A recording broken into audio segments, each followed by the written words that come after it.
عزیزان من، ہم سفر اگر ہم مزاج ہو جائے تو زندگی کی بہت ساری مشکلات خود بخود آسانی میں تبدیل ہو جاتی ہیں۔ اور بڑے یہ فرماتے ہیں کہ جن کے ساتھ زندگی گزارنا لکھ دیا جاتا ہے یا طے ہو جاتا ہے،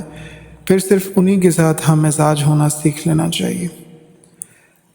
اور میرے نزدیک اپنی زندگی کے قریب ترین شخص کے مزاج کے خلاف جا کر بات یا کوئی عمل کرنا، یہ سب سے بڑی نیگلیجنسی، سب سے بڑی بے وقوفی ہے۔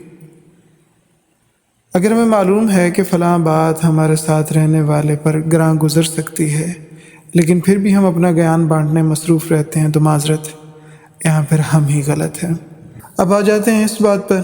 اگر وہ بات جو کہی جا رہی ہے یا کہنا چاہتے ہیں ہم، وہ حق ہے، سچ ہے، صحیح ہے، تو پھر صحیح بات کہنے میں کیا پابندی؟ تو عرض یہ ہے حضور کہ وہ حق گوئی بھی ان کی غیر موجودگی میں ہی کی جائے تو بہتر ہے،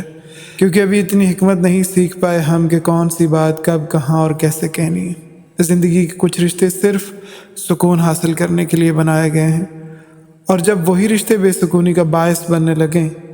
تو پھر ان میں ہونے والی چخ چخ، بک بک، ہر وقت کا جھگڑا ان تمام رشتوں کے ساتھ جڑے ہوئے تمام دیگر انسانوں کو بھی اپنی لپیٹ میں لے لیتا ہے، جس سے پورا گھرانہ متاثر ہوتا ہے، پورا معاشرہ متاثر ہوتا ہے۔ ایک دوسرے کے ساتھ اتفاق نہ بھی ہو رہا ہو تو مصلحت کے تحت اس وقت خاموش رہا جا سکتا ہے، جیسے کہ ہم پہلے بڑی تفصیل کے ساتھ اس اسٹڈی کے اوپر بات کر چکے ہیں کہ قریب 16 مزاج ہیں جن کا ایک مخصوص دورانیہ ہوتا ہے جو روزانہ ہر انسان کے اوپر گزرتے ہیں۔ اگر انسان اس مخصوص ٹائم کے اندر، اس سرٹن پیریڈ آف ٹائم کے اندر اپنے آپ کو کنٹرول کر لیتا ہے تو بہت سارے ناقابل تلافی نقصانات سے بچ جاتا ہے انسان۔ تو ایک دوسرے کے ساتھ اگر اتفاق نہیں ہو رہا تو مصلحت کے تحت اس وقت خاموش رہا جا سکتا ہے، پھر کبھی